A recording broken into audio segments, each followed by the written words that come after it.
Ya, Assalamualaikum warahmatullahi wabarakatuh. Oh sorry, agak NU ya, ini NU ya. Assalamualaikum warahmatullahi ta'ala wabarakatuh. Jadi saya akan, nanti saya akan nyanyi sama, itu Siti sama Agus tolong siap di kursi, bisa. Jadi sejak pandemi ini saya lama nggak ke kampus-kampus, nggak ke pesantren-pesantren. Saya kasih tahu biasanya saya kalau ceramah di pesantren dimanapun di Jawa Timur, saya pasti nyanyi dan itu bukan bagian dari perform. Tadi Abu Marlo nanya nanti perform. Saya nyanyi bagian dari ceramah saya karena orang kalau ilmunya sudah tinggi itu nggak cukup hanya dengan kata-kata gitu loh. Jadi, tapi Kiai Fuad ilmunya tinggi karena sudah membangun jalan raya yang belum tahu mau ngapain, yang bagian sepeda motor aja nggak ada. Itu lebih dari Nabi Nuh yang membangun perahu di atas bukit. Gitu loh. Tapi Kiai Fuad jangan gede rasa dulu, masih kalah sama rakyat saya Janjukers di Jawa Timur. Iya, jadi suatu malam saya habis ceramah di Jember, saya diajak makan soto, ngomong, terus dia minta saya bikinkan mas kawin untuk istrinya. Puisi, saya bikin puisi di tempat soto itu. Habis puisi saya serahkan, terus kamu nikahnya kapan? Namanya Zainal. Dia datang waktu zaman itu. Belum ya, lu kok belum tahu? Ya belum tunangan. Kamu tunangan nggak ada? Belum. Pacar? Belum. Jadi pacar juga nggak ada, tapi sudah minta mas kawin. Berarti lebih hebat dari Kiai Fuad yang bikin jalan dulu. Gitu, maksudnya gitu. Jadi maksud saya, Kiai Fuad itu jangan bangga dulu, masih kalah sama rakyat saya. Itu minta mas kawin belum tahu istrinya siapa. Itu jauh berpikir ke depan. Tapi saya salut lagi sekali tepuk tangan untuk Kiai Fuad. Jadi saya ketika Kiai Fuad tadi bilang disebut miring-miring, gelok-gelok gitu, saya teringat Kiai. Jadi muridnya Cak Nun dibikin pondok pesantren di daerah Jogja, di pantai Jogja itu apa namanya? Di Parangtritis dekat situ, Kiai Mujamil. Muridnya Cak Nun, berarti kalau ke saya hitungannya cucu murid saya kan, Cak Nun murid saya kan gitu. Kata-katanya nempel Buya ke saya, Buya Sakur. Jangan Kang Maman, jangan kamu mengaku umat Kanjeng Nabi kalau kamu nggak dijuluki Majnun. Itu nempel kalau kamu nggak dijulukin gila. Karena Nabi sendiri dijulukin Majnun, tolong dicek gitu loh. Karena kalau saya pikir-pikir orang yang punya cita-cita pasti dianggap gila. Nah kebanyakan anak sekarang takut dianggap gila. Saya tiap hari latihan vokal dulu itu mungkin hampir 6 jam. Teriak-teriak di gedung sate, di depan gedung sate malam-malam. Terus apalagi sepeda motor sudah punya helm, harus pakai helm lebih. Jadi naik sepeda motor itu sambil teriak-teriak, latihan vokal. Sambil naik motor, orang gila. Jadi jangan kamu mengaku, ini nempel banget, tolong nanti kalau salah dikoreksi Kiai Muzamil. Jangan mengaku umatku, umat Nabi, kalau tidak dianggap gila, Majnun di bidangnya, di bidang politik atau apa, karena mikir ke depan. Jadi saya kira catatan itu, terus catatan untuk Buya Sakur, setahu saya kalau kita orang normal, kalau ada pengusaha sukses, jangan tanya kapan sukses. Pertanyaan yang paling bagus, berapa kali sampean gagal, ya kan? Iya, kalau ketemu pengusaha sukses, jangan tanya bagaimana Anda sukses mulai dari berapa kali sampean gagal. Teman saya, Kang tadi, Kang Maman nyebut Bitcoin, dia bergerak di bisnis digital untuk mendanai UMKM. Jadi UMKM itu karena susah nyari di bank, maka dia menjadi mak comblangnya gitu Kang Maman. Siapa yang mau invest 2.000 atau 2 juta ke tukang bakso. Jadi melalui digital, nah dia dan sekarang dia jadi kaya raya, tapi berapa kali dia gagal? Ribuan kali dia invest dan ketipu. Nah Buya Sakur ini ribuan kali gagal bertani. Tidak sukses jadi petani malah jadi kiai, gimana coba? Ini gimana Tuhan, ini maksudnya apa gitu loh. Saya berkali-kali dulu tuh nawar orang untuk baca puisi. Yang nanggap saya pertama baca puisi itu Yudi Latif kan di Bandung, yang orang Pancasila Dr. Yudi Latif. Mungkin karena kasihan. Saya dikasih gudang garam betel, makanya saya minta tadi waktu pembukaan ini kenangan saya dikasih gudang garam betel tertua baca puisi di Masjid Raya Bandung. Saya nawarin tiap orang saya mau baca puisi. Gagal terus. Yudi Latif oke, tapi pasti karena kasihan. Sejak itu saya mulai baca puisi. Jadi saya kira gitu. Saya kenal sama Mang Fuad, Mang Haji itu di sebuah lahan tidur waktu itu, namanya Cijeruk di Bogor. Waktu itu saya ngomong kegaiban, kenapa sih kita terlalu, orang Islam itu terlalu logis gitu apa. Terus habis itu Mang Fuad pidato. Menarik, saya nempel, pasti Mang Fuad itu udah lupa, tapi saya ingat. Karena guru itu selalu ingat apa yang diomong muridnya gitu.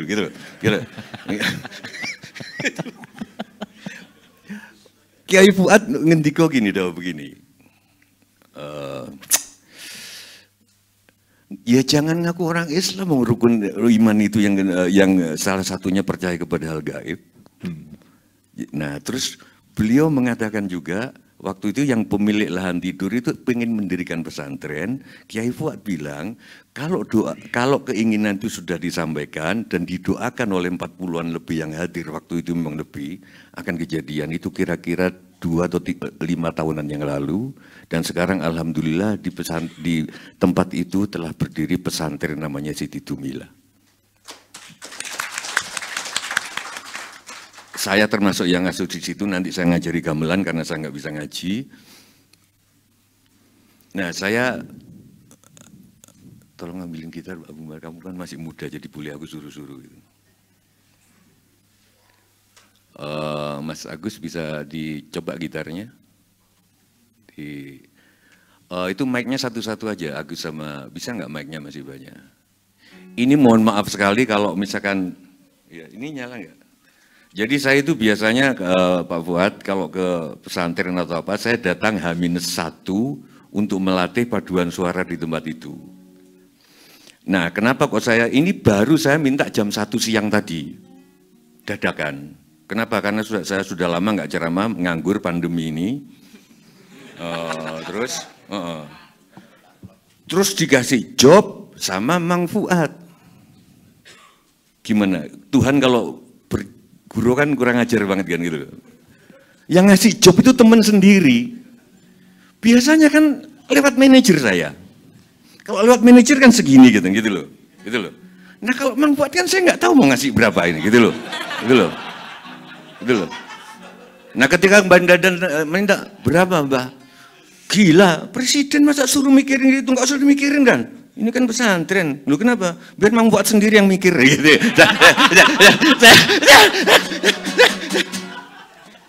Gusti Allah cara bikin rezeki nanti hubungannya sama ketahanan pangan.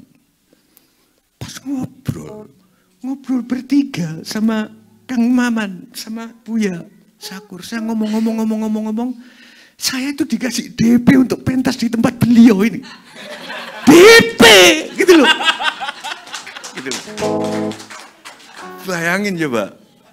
Makanya saya sering bilang, dan ini yang bahkan Gus Mus sangat sering mengutip, bahwa menghina Tuhan tidak usah sampai nginjak-nginjak Al-Quran, itu menghina yang paling cemen. Nggak usah main-mainin nama nabinya, itu menghina Tuhan yang paling cemen. Tapi besok kamu khawatir nggak bisa makan, kamu sudah menghina Tuhan. Itu menghina Tuhan yang paling dalam, tapi karena politisi itu cetek, sorry, mungkin bukan pemahaman. Yang di penjara itu yang injak-injak kitab suci. Kalau aku jadi presiden, oh ya sekarang udah, tapi maksudnya jadi presiden beneran. Enggak aku penjara, kenapa? Itu penghinaan tingkat rendah. Yang dimasukin penjara, yang besok khawatir nggak bisa makan. Karena itu menghina sehina-hinanya Gusti Allah, yang katanya sudah menjanjikan rezeki buat kita.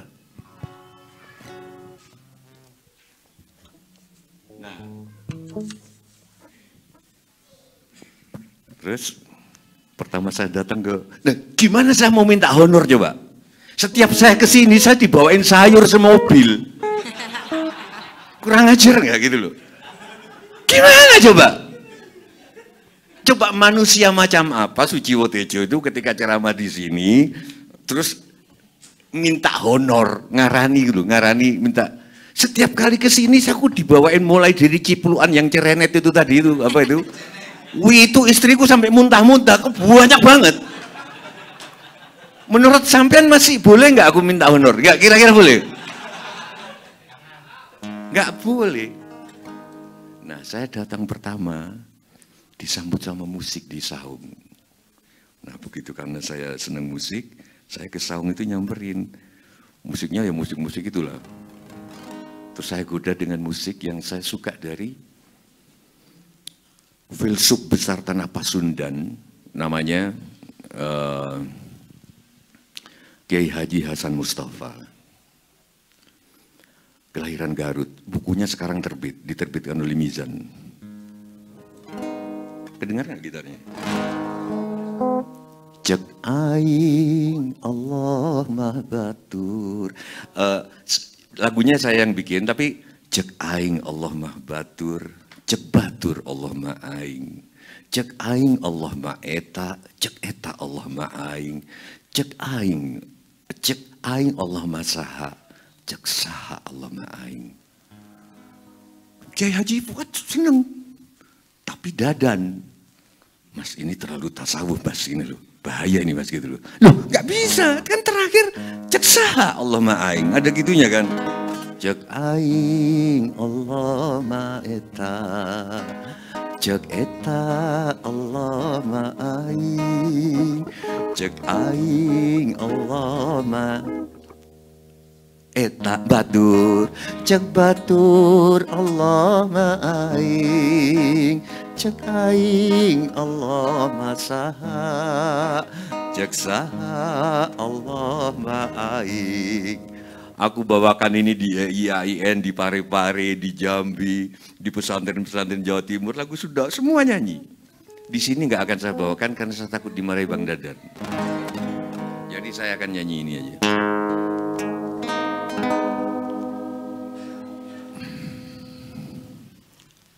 Saya tertarik tadi ketika Mang Fuad ngomong ngasih makan tikus dan lain-lain.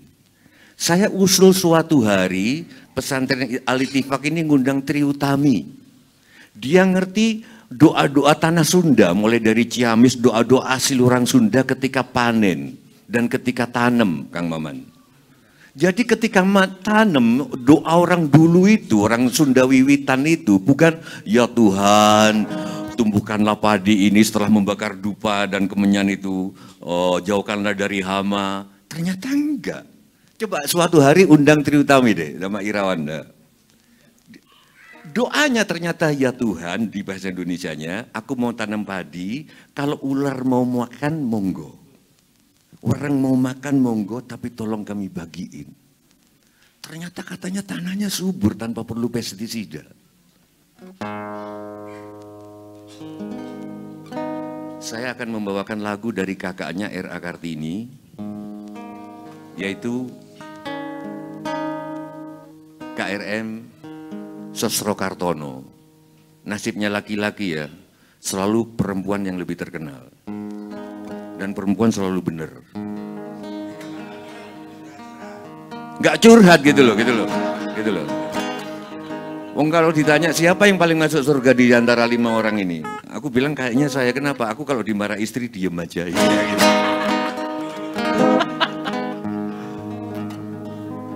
Jadi Sosro Kartono ini menguasai 32 bahasa asing.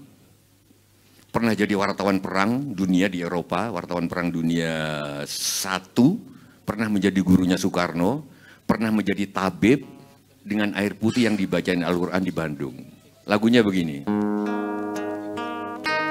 Suke tanpa pondo, diktoyo tanpa aji. Sebentar ya. Terima mawi pasrah sepi pamre tepi hajre. Nyambung sama kedaulatan pangan. Jadi kalau sugi tanpa bondo itu artinya kaya, boleh kaya seperti pesantren sini. Yang penting tidak melekat pada kekayaan itu. Itu luar biasa. Suke tanpa bondo, digdaya tanpa aji, terima mawi pasrah, sepi pamrih tepi ajri. Yang pasrah akan dijauhkan dari rasa takut untuk mengolah lahan tidur dan lain sebagainya. Tapi harus jelas. Dengan kunci dari Buya Sakur tadi bahwa ternyata aku juga baru tahu, terima kasih, menidurkan lahan itu dosa besar. Kalau menidurkan awewe dosa apa itu?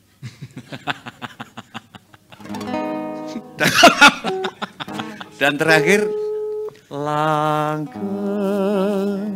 tanpa susah. Kalau susah tidak terlalu, tanpa seneng. Kalau seneng tidak terlalu, anteng manteng, sugeng jeneng. Sekarang saya akan dibantu oleh Siti. Terlalu keras mas gitaranmu, mas. Gitarannya tipis saja. Sama Agus, dibahasa Sundakan oleh Bang Dadan sama Bang Haji. 3, 4, 3, 4. Benghar tanpa harta, digdaya tanpa mantra, nampi kali ikhlas sepi pamrih tepi ajri. Benghar tanpa harta, digdaya tanpa mantra, nampi kali ikhlas sepi pamrih tepi ajri. Langgeng tanpa susah, tanpa senang, anteng manteng, tenang ludah. Langgeng tanpa susah, tanpa senang, anteng manteng, tenang ludah. Mohon Al-Fatihah buat Sosro Kartono. Saya cuma bikin syairnya. Sekarang kita nyanyi bareng-bareng, terus habis itu kita diskusi. Saya kasih tahu 2 baris. Yuk kita nyanyi bareng. Benghar tanpa harta, digdaya tanpa mantra. Coba 3, 4. Benghar tanpa harta, digdaya tanpa mantra. Terus nampi kali ikhlas sepi pamrih tepi ajri. Nampi kali ikhlas sepi pamrih tepi ajri. 3, 4. Mohon izin Pak Kiai untuk mereka nyanyi. Apa tadi? Nampi kali ikhlas sepi pamrih tepi ajri. Lagi.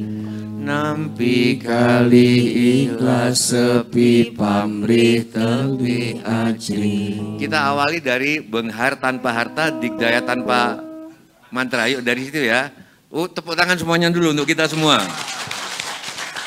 Untuk kita ya, untuk kita. Bukan untuk kami, karena ada toko kita nih gitu. Enggak ada guyon-guyon. Teman-temanku juga banyak di kami. 3, 4. Benghar tanpa harta, digdaya tanpa mantra, nanti kali ikhlas sepi pamrih tepi. 2 kali. Benghar tanpa harta, digdaya tanpa mantra, nanti kali ikhlas sepi pamrih tepi ajri. Terus lanjutannya, kalau kita sudah begitu, kata Sosro Kartono, kalau orang sudah begitu akan langgeng tanpa susah, tanpa senang. 3, 4. Langgeng tanpa susah, tanpa senang, anteng manteng teneng hideng. Teneng ludeng. Oke. Anteng manteng, teneng ludeng. 3, 4. Langgeng tanpa susah, Tanpa seneng, tanpa senang. anteng manteng, anteng manteng, teneng ludeng. Tenang ludeng. Yuk kita nyanyi dari awal. Benghar tanpa harta, didaya tanpa mantra, nanti kali ikhlas sepi pamit tepi aja. Benghar tanpa harta, didaya tanpa mantra, nanti kali ikhlas sepi pamit tepi aja. Langgeng. Tanpa susah, tanpa senang, anteng manteng, tenang hidup. Sekali lagi, langgeng. Langgeng tanpa susah, tanpa senang, anteng manteng, tenang lidah. Anteng manteng. Sesarengan. Anteng manteng, tenang hidung, tenang hidung. Sekian untuk pembukaan. Luar biasa. Boleh tepuk tangan dulu dong untuk Presiden Jan Jukars. Alhamdulillah, lengkap sekali malam hari ini ya. Dari pertanian ada, dari kitab kuning ada, kitab putih ada, kitab abu-abu ada, seni ada, dan luar biasa malam ini. Boleh tepuk tangan dulu buat kita semua. Asik. Dan kini tiba saatnya saya rasa kita perlu, namanya juga judulnya adalah dialog. Dialog itu harus ada feedback, harus ada penyampaian juga dari audiens. Maka diberi kesempatan untuk kita tanya jawab dan diskusi. Dan ini saya rasa peserta yang di Zoom online pun atau yang di YouTube boleh juga, silakan. Dan bagi Bapak dan Ibu yang ada di sini juga boleh bertanya atau memberikan apresiasi. Dan saya rasa ini kesempatan yang sangat luar biasa karena pembicara kita yang ada di depan ini sangat luar biasa. Oke, adakah dari teman-teman di Zoom atau di online? Atau mungkin Ibu dan Bapak yang ada di sini ada yang mau memberikan apresiasi atau pertanyaan kepada para narasumber yang ada di depan di sini, dipersilakan.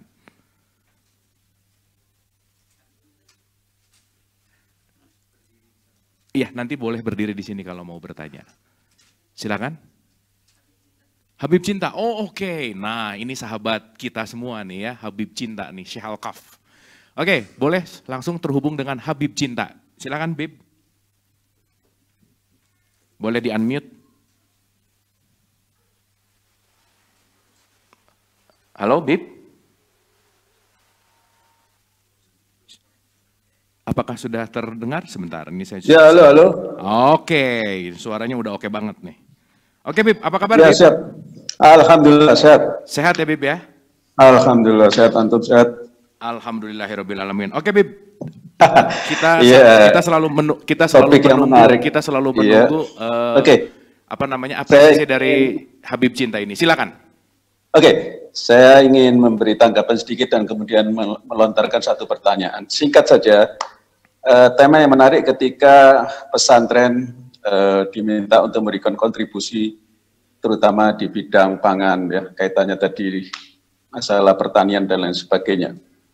Di sini yang perlu saya tanya pertama adalah kenapa pesantren itu, kenapa sedikit sekali pesantren-pesantren yang berani melakukan sebuah terobosan, baik di bidang keilmuan tradisional atau keilmuan yang mutakhir, dan juga di bidang sains, ya. Masih ada dikotomi antara pengetahuan keislaman dengan pengetahuan di luar yang dianggap tidak islami.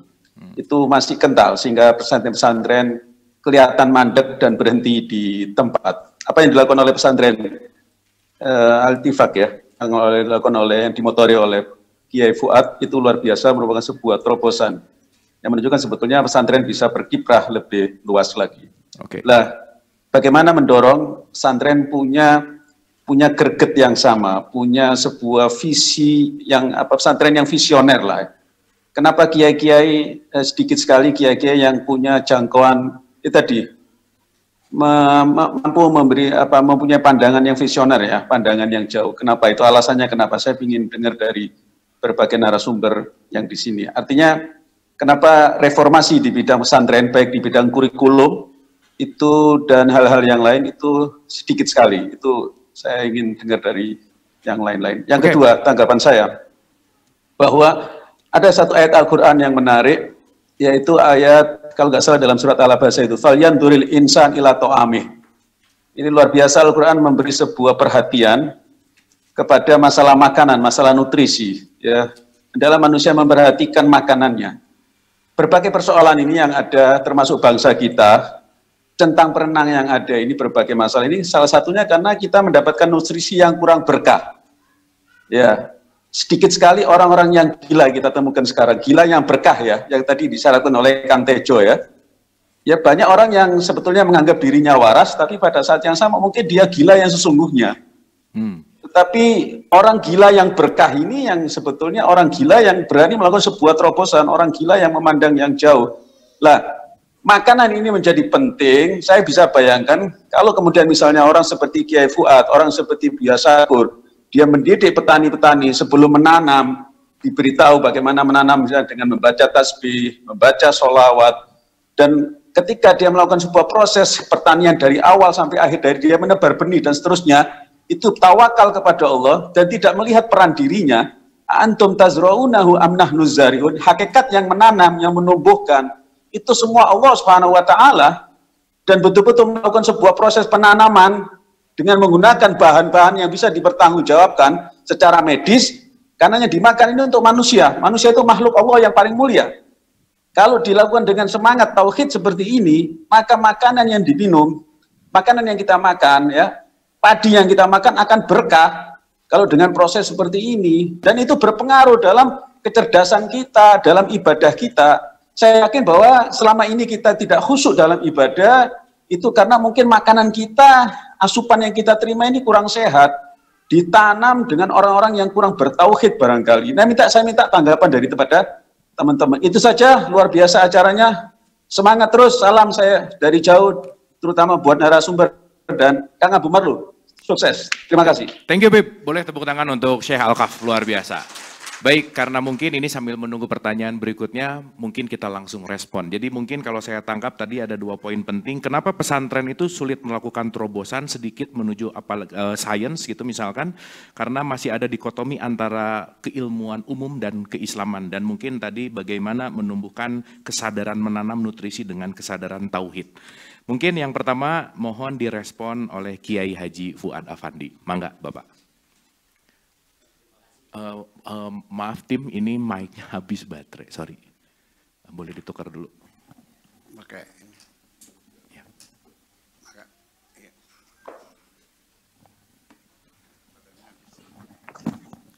Menurut saya, Bib, bukan keterangan yang salah atau program salah. Mereka yang belum ngertos. Sebab kalau sudah ngerti, ngikut. Itu yang pertama. Yang kedua, kenapa to'am? Sebab Imam Al-Ghazali mengatakan, kul masyita takhruj minhu. Makan, sekendak Anda, silahkan. Insya Allah nanti akan keluar energi sebagaimana yang dimakan. Kalau makan dapat tani, ya tentu pikirannya, tukar tokernya, tangannya, semuanya ke pertanian. Makan dapat nyopet pasti, kakinya juga bergerak. Tukar toker karena copetan gitu istilahnya, makanya to'am dulu. Nggak, sebab to'am itu akan mengeluarkan energi. Tuh. Kalau makannya hasil penjualan lagu, ya ke sana saja, kemana-mana datang kali tipak, lagu yang diutamakan. Ya, karena energi yang dimakan.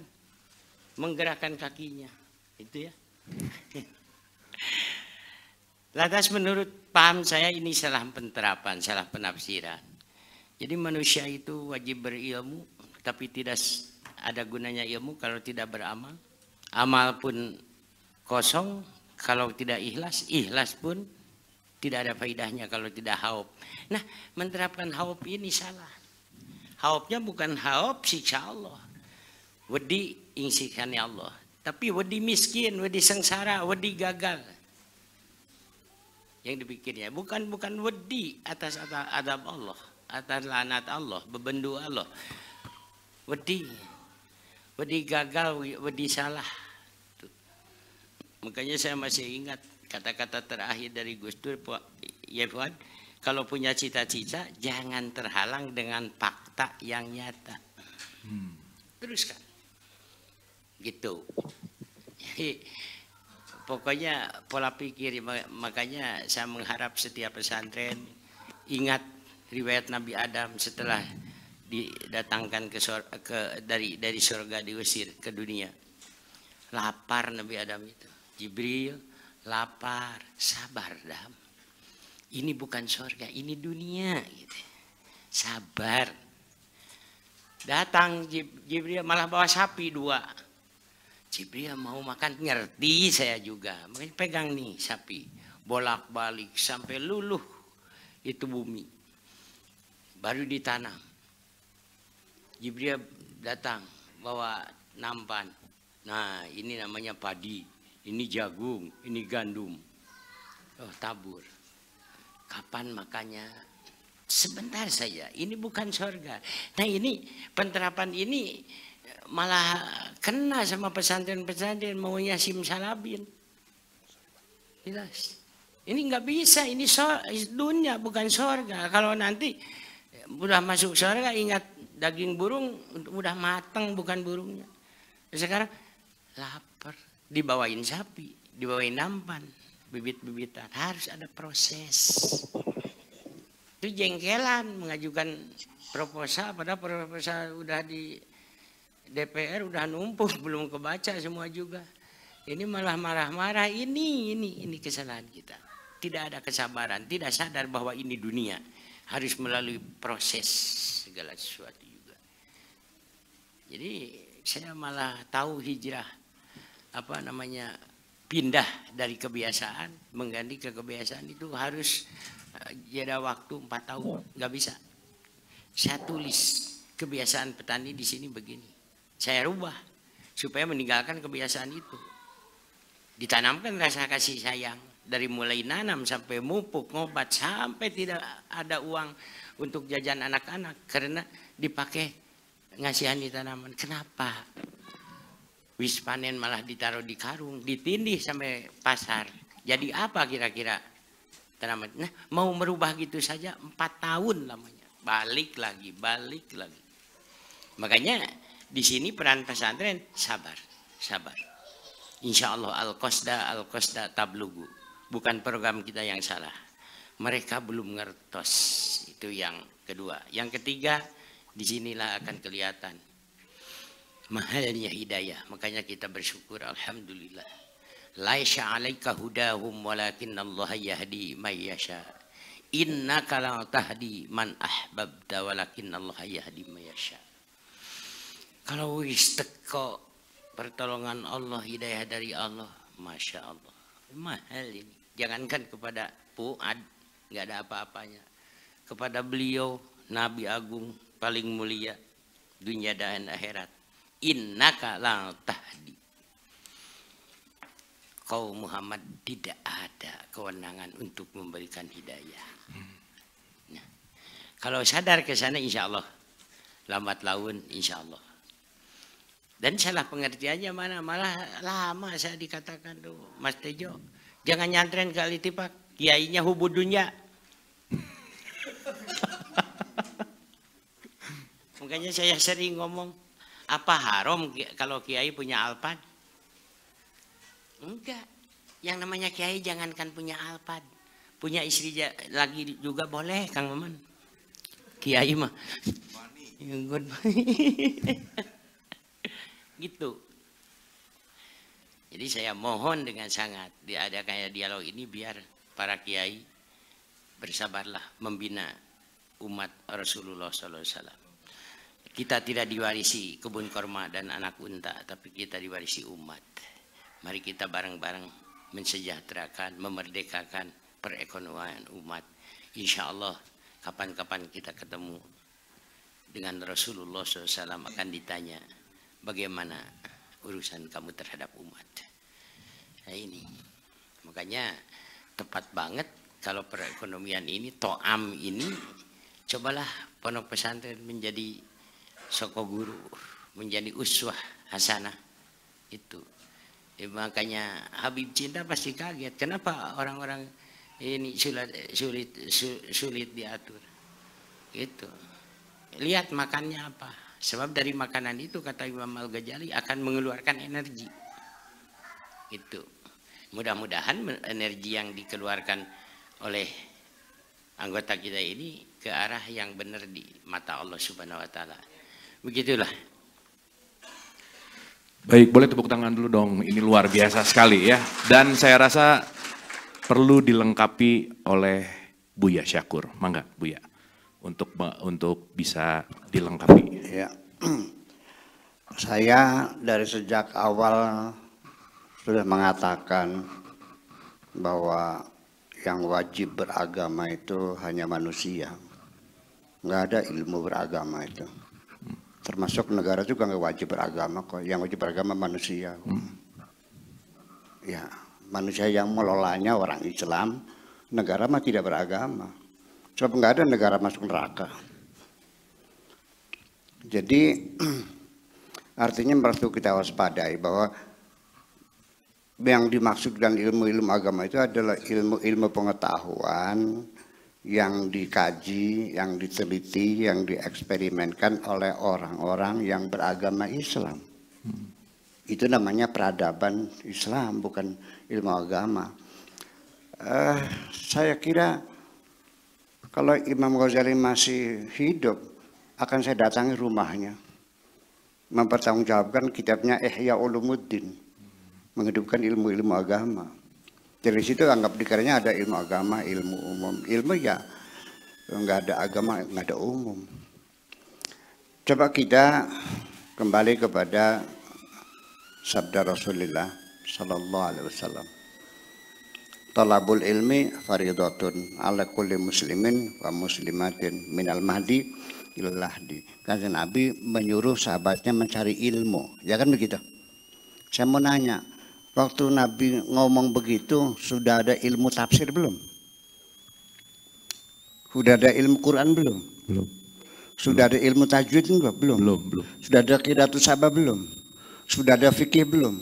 Sudah ada usul fikih belum? Sudah ada qawaidul fikih belum? Belum ada. Jadi Nabi nyuruh sahabatnya itu tidak mungkin mencari ilmu yang belum ada ilmunya.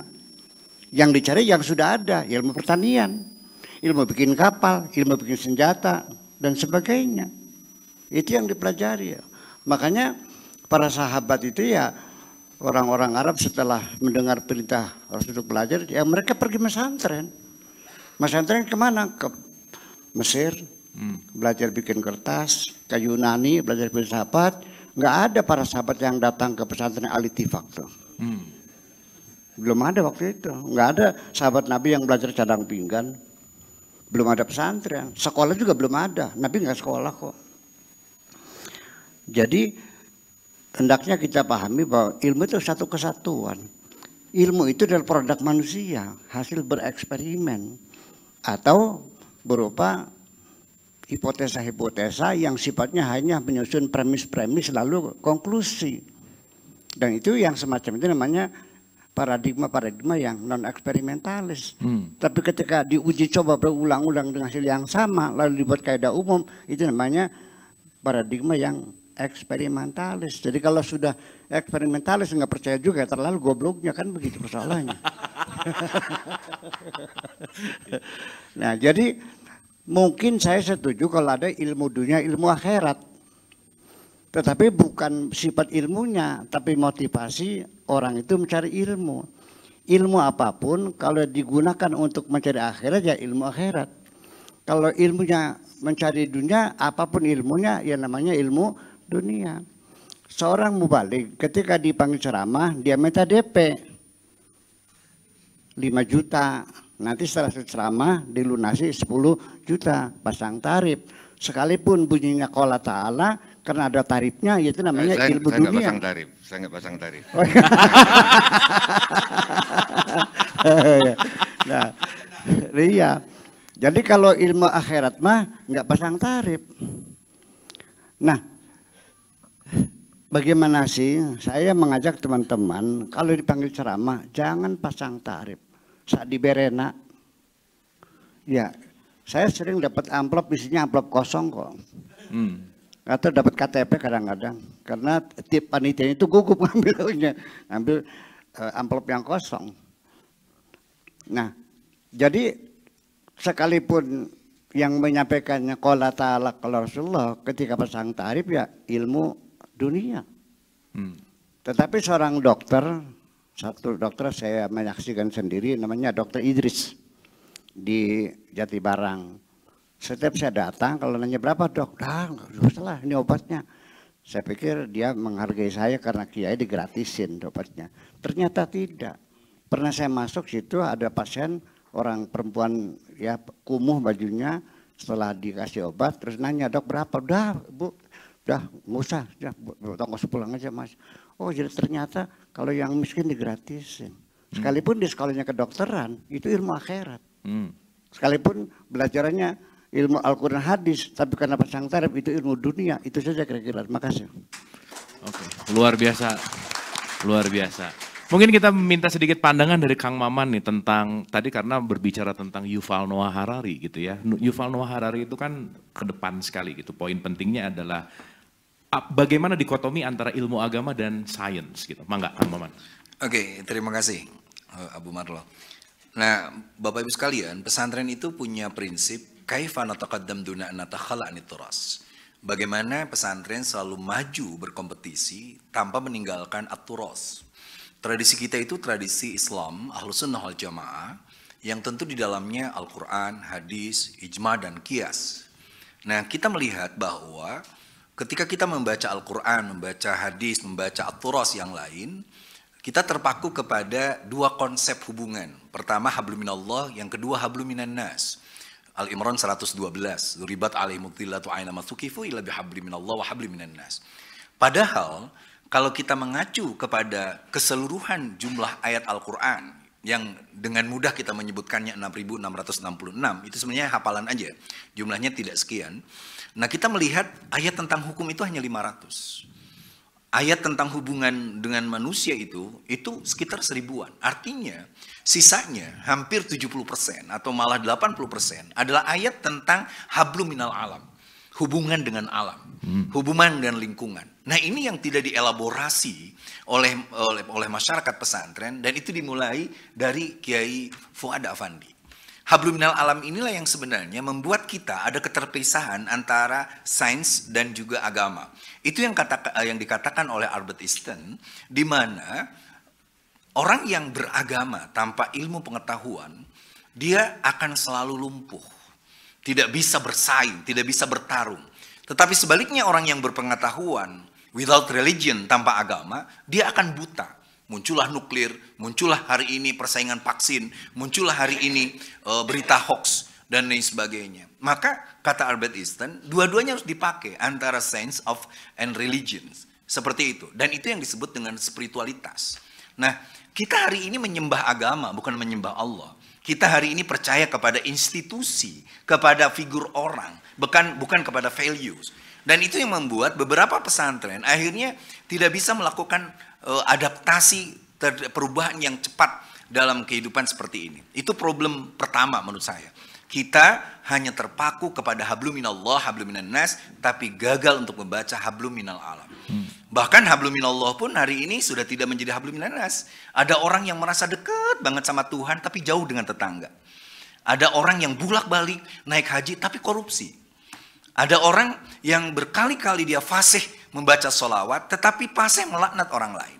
Dia kan merasa begitu dekat dengan Allah, tapi sesungguhnya orang yang dekat dengan Allah itu pasti dekat dengan sesama manusia. Siapapun manusianya. Kata Rasul, silman qata'aka. Sambungkan silaturahmi bagi orang yang memutuskan silaturahmi. Saya mengutip Noah Harari, kalau orang yang picik pikirannya, dia akan nanya, siapa Noah Harari?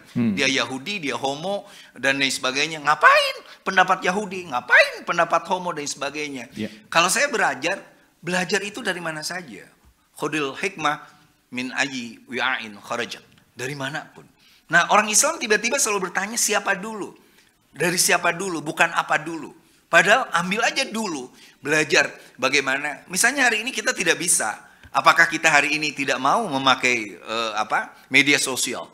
Di mana Marx misalnya membuat Facebook dan Facebook membelikan Twitter dan lain sebagainya. Apa kita mau mengharamkan itu? Seperti itu Bapak. Nah yang kedua, di samping prinsip kaifa nataqaddam duna anata'ana turas, saya mengatakan bahwa pesantren seharusnya itu siap dengan dunia modern. Modern itu bukan berarti mewah-mewahan. Modern itu siap dengan manajemen baru, dengan sikap baru. Itu yang, mohon maaf Mbak Tejo, ini jargonnya kita. Kita sering bilang normalitas baru membutuhkan moralitas baru. Kayak gitu. Tolong dicatat Abu Marlo, ini keren bahasanya. Dan itu sebentar lagi Kiai dijadiin status. Normalitas baru membutuhkan moralitas baru. Nah, moralitas baru itu yang kita tidak bisa. Saya tidak setuju Buya Syakur tadi soal amplop. Bapak. Karena hari ini orang yang tidak menentukan tarif, lalu dia marah-marah ketika amplopnya kosong, itu tidak ikhlas juga. Bapak. Yang lebih baik itu adalah orang yang dia ikhlas. Nggak diamplopin, aku ikhlas. Gitu. Oke, nah itu diomongin aja udah nggak ikhlas. Bapak. Tapi berarti harus dicek dulu, jangan-jangan kosong yang tadi.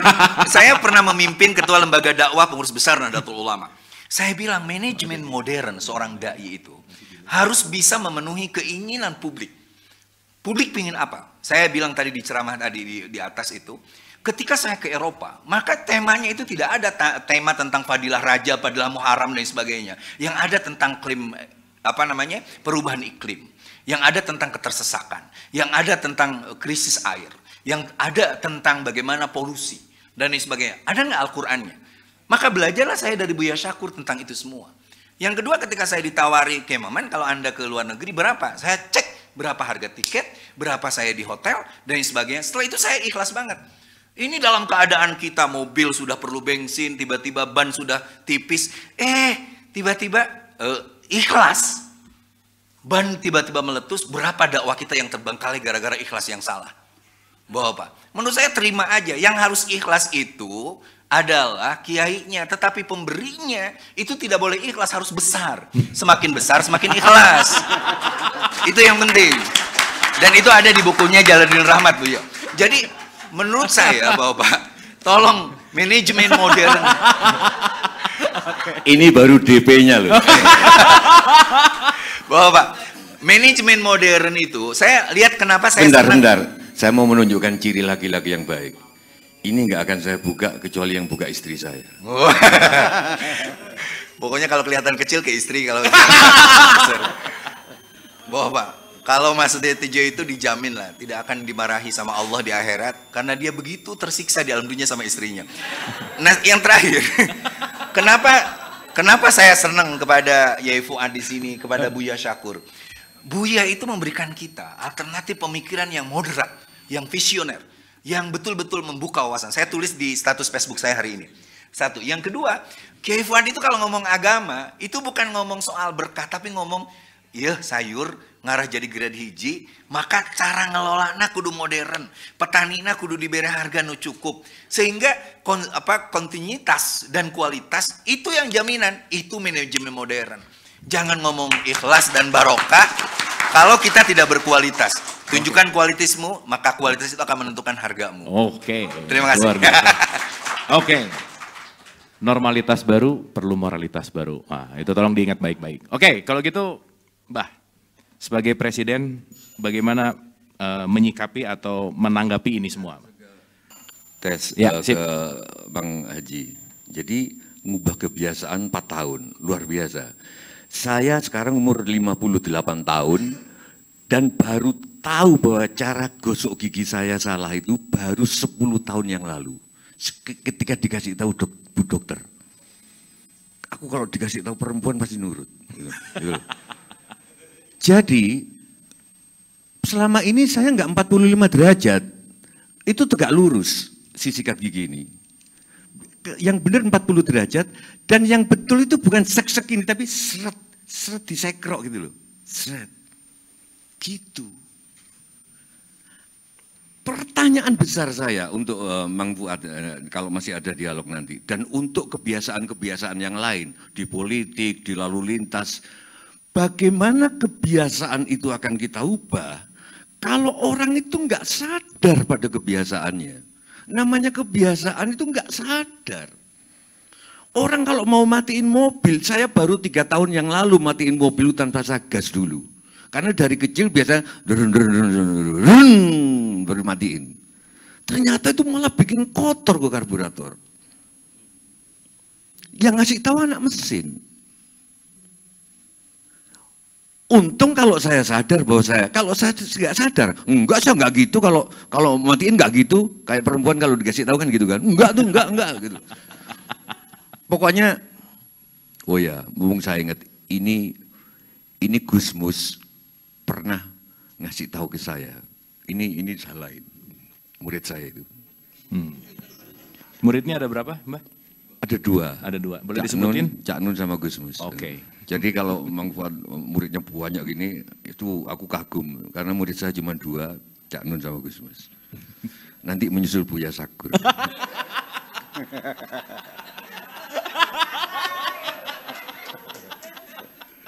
Jadi gini, kenapa kok satu-satunya akad yang diakui oleh Gusti Allah cuma nikah? Itu gini, aku bener. Berkomitmen dalam bernegara, ya nggak sampai dicatat Gusti Allah. Berkomitmen dalam organisasi, tapi komitmen nikah itu satu-satunya, kata Gusmus ini. Total. Karena kalau orang politik itu, misalkan Kang Maman sama Gatot Nurmantio berseberangan kan, gitu loh. Tapi jauhan kan, ini logika saya. Sedangkan laki-laki sama perempuan yang nikah itu dalam banyak hal itu beda. Laki-laki itu secara tubuh itu kerasnya itu subuh, perempuan maunya malam. Karena kalau pagi kan dia nyiapin anaknya sekolah, nyiapin nyiapin sarapan, nyiapin itu. Padahal kita itu kerasnya pagi. Jadi perbedaan konflik historis yang paling gede dalam sejarah itu bukan antara komunis dan kapitalis, enggak. Tapi antara laki-laki kerasnya pagi, perempuan maunya malam. Nah, balik lagi. Nah, bayangkan suami istri selalu beda dalam banyak hal, tapi harus satu ranjang. Wah, itu iya juga ya. Karena itu kenapa kok amplop saya nggak aku buka kecuali yang buka istriku. Mungkin karena tipis gitu loh. Nah, saya balik lagi, bagaimana kita akan mengubah kebiasaan? Biasanya orang yang apa ya? Aku itu wallahi ini supaya kelihatan Islam ya, wallahi gitu ya. Oke. Kalau bibir kering, dulu suka tak jilat-jilat supaya basah. Baru 7 atau 10 tahunan yang lalu dikasih tahu dokter bahwa itu akan memperkering bibir. Kalau bibir kering dikasih dolesin pisang. Kita nggak sadar. Nah, untungnya ini soal pertanian ini bagaimana kalau banyak hal kita nggak sadar loh. Bahwa kebiasaan itu buruk. Bagaimana Kang Maman atau Buya Sakur nanti mau mengubah itu? Saya kira itu komentar saya. Terus kalau Kak Buya Sakur tadi saya setuju, nggak ada lah, jangan bikin dikotomi lagi, minimal mulai dari pesantren Intifak ini, ilmu agama sama semua ilmu ya agama, kedokteran ya ilmu agama. Saya jelek-jelek ini pernah ke Al-Azhar di Mesir, itu anak-anak dokter mau dia ekonomi, kalau dokter harus hafal Al-Quran. Kalau S1 berapa gitu, sekian juz, pernah ke Al-Azhar itu. Dan gimana coba, ini HP saya kenapa ini? Bentar ya. Saya mau ngasih contoh. Bentar, ini kok jadi macet gini HP saya?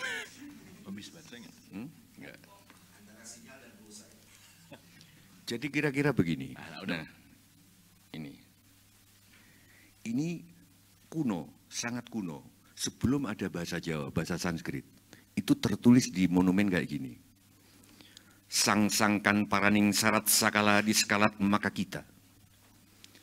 Engkau adalah Tuhan, adalah Engkau yang selalu hadir kepada yang tampak maupun yang tidak tampak bila khusyuk berbakti kepadamu.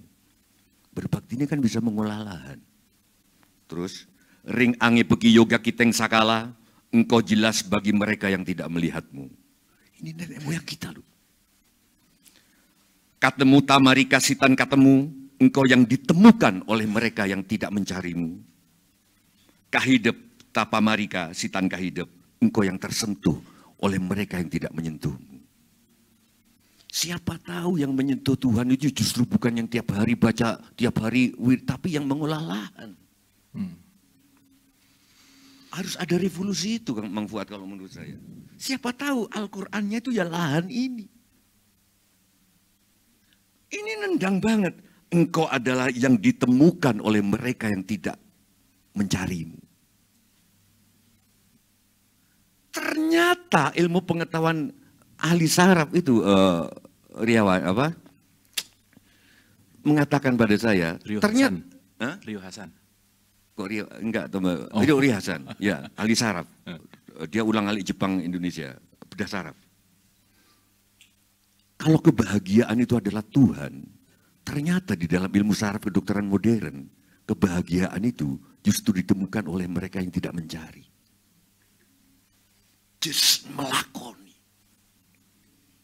Gimana kita nggak menyebut bahwa ilmu kedokteran itu agama? Itu loh maksudku. Ternyata agama. Ahli saraf membuktikan justru yang bisa dicari hanyalah ketenangan, inner peace. Cek deh.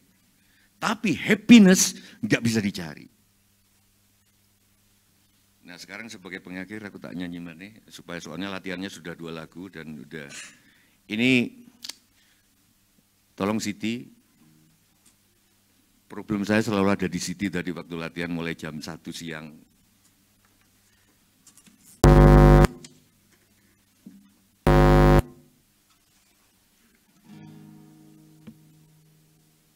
Lagu ini aslinya bahasa Jawa dan tes, saya akan nyanyi bahasa Jawa, nanti referennya bahasa Sunda yang disundakan oleh Mang Haji. Menurut Mang Haji bahasa Sunda lebih bagus dari bahasa Jawa. Ya udah terserah lah gitu.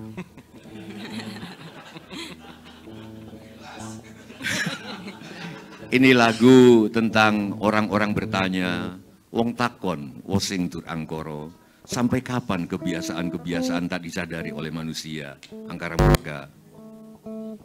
Wong takon wosing tur angkoro, antara Riko karo iki, antara kita semua. Angkara murka yang tidak kita sadari sebagai angkara murka, yaitu kebiasaan yang tidak disadari bahwa itu salah. Sumebar ron-ronane koro, tersebar daun-daun kara. Janji sabar sak wetoro, bersabarlah untuk sementara waktu.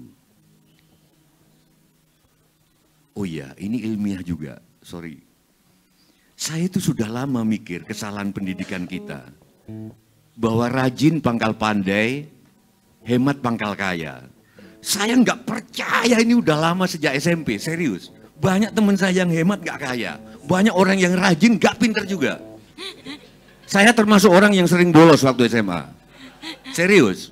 Tapi setiap kali ujian, bukan hanya mau sombong, kata Kang Maman sombong boleh untuk sekali-sekali. Setiap kali masa ujian, ibu saya masak banyak karena anak-anak pasti nginep di rumah untuk belajar matematika, kimia, ke saya. Padahal aku jarang masuk. Terus aku ngomong, gitu loh, ngomong bebas bahwa rajin tidak pangkal kaya. Yang membuat kaya kamu adalah Tuhan. Sedangkan rajin cuma usaha. Hemat tidak pangkal, rajin tidak pangkal pinter, hemat tidak pangkal kaya. Hemat adalah hal lain, kaya adalah urusan Tuhan. Ternyata 3 tahun yang lalu Mas Dadan, saya loh itu Ibnu Athaillah. Omongan saya sudah diomongin atau makanya Buya Sakur bener, Sujiwo Tejo itu ngomong apa aja lah, nanti saya cari dalilnya daluran, katanya gitu loh. Gitu. Ternyata menurut Ibnu Athaillah, rajin itu makhluk Anda itu makhluk, cuman sering digabung sama Gusti Allah kebiasaannya. Begitu ndak digabung iri pengen lo. Sana enggak Sujiwo Tejo jarang belajar kok gitu loh. Pak Fuad itu lulusan SD gitu loh. Tapi kok bisa ngajari dokter-dokter ini gimana coba? SD enggak lulus. Muridnya dokter-dokter, profesor-profesor. Gimana yang belajar dokter 3 tahun? Oh, S3 ya apa ini? Coba. Artinya ilmu begitu kalau digadukkan sama agama, semua itu ilmu psikologi kan, semua jadi agama. Saya bisa menjelaskan, saya termasuk waktu kecilnya, saya waktu kecil nggak percaya bahwa Adam itu terusir karena makan buah koldi. Itu cuman cerita supaya enak bagi saya. Bagi saya waktu itu Adam tidak mensyukuri nikmatnya. Bahwa dia sudah dikasih, nggak usah berusaha apa-apa, tiba-tiba ada, lama-lama bosen. Terus dibisikin, kamu hidup di tempat lain enak, di sana kalau mau itu harus berusaha. Baru dapat sesuatu. Ternyata Ibnu Athaillah juga bilang bahwa itu namanya alam tajrid sama alam asbab. Contohnya beliau ini, dia menjadi nggak sadar bahwa hidupnya di alam tajrid, di ulama, yang nggak usah kerja tapi dapat duit. Entah dari ceramah, dari apa. Dia memaksain jadi alam asbab. Bercocok tanam, gagal berkali-kali kan. Terus ada setan yang membisiki. Hidup kamu nggak di situ, hidup kamu di alam tajrid. Tapi berapa banyak yang orang hidupnya di alam tajrid, harusnya nggak ngapa-ngapain, memaksakan di alam asbab. Sudah enak-enak jadi ketua yayasan, gitu. Maksain jadi kepala sekolah. Kacau sekolahnya. Gitu loh. Nah, Sujiwo Tejo hidup di alam apa? Alam amfibi. Iya. Yeah. Oke ya, biar nggak kemalaman, sorry. Wong takon wosing tur angkara antarane riko aku iki sumebar ronane goro janji sabar sautara wektu kala mangsane titi kala mongso. Ayo mic-nya dari depan 3, 4. Sadia doana. Tepuk tangan untuk Bang Fuad ini yang bikin Bang Fuad. Lagi 3, lagi 3, 4. Mung Sakia doana gadinten teh ngirangan sejang pes angkara murka titi kala mangsa. Tepuk tangan untuk Siti sama Agus.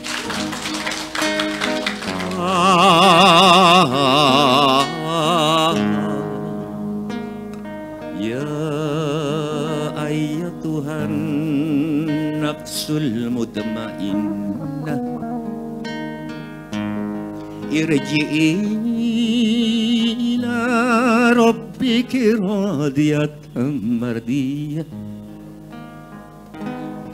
fadkhuli fi ibadi wadkhuli jannati. Wong takon wosing tur angkara antarane riko aku iki sumebar ron-ronane koro janji sabar sautara wektu. Sabar kata Kang Fuad. Sabar. Kalau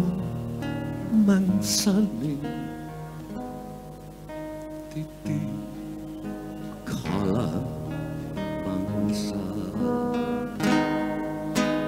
Sakia doana unggah dinten teh ngirangan sejanum pes angkara murka titi kala mangsa titi kala mangsa.